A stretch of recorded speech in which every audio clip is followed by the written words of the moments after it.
When Iowa lost 4 of their starting 5 in Mike Gesell, Adam Woodbury, Jared Uthoff, and Anthony Clemens, they left a legacy behind.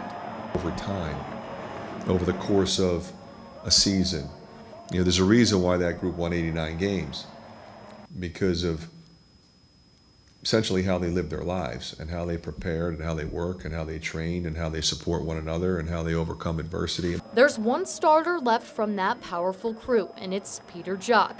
With a loss of leadership, this senior is ready to take on a heavier role. I'm in the best shape of my life right now, and I've been shooting really well.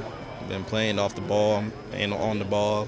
I've been creating a lot of shots. Just been doing everything I used to do back in high school, and I feel like I just got my whole body back, and also becoming a leader, something I haven't done in a long time. Really happy with Pete's development there, and as you know, it doesn't start Saturday when we officially started practice October 1st. It's kind of when the last year ends. Dale Jones sits alongside Jok as the only 2 seniors.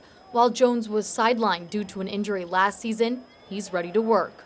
I'm just working my way into each segment, not rushing anything, and I'm just trying to think longevity in this game. I want to play, years to come. So right now I just got to take my time and just, I know it's hard, hard to just watch on the sideline or do limited things, but I got to be smart about this because it's the second time and I probably won't get a third, so I got to be smart about it. Filling out the rest of the experienced players is redshirt sophomore Nicholas Baer, Christian Williams, Brady Ellingston, Dom Ewell, and Ahmad Wagner.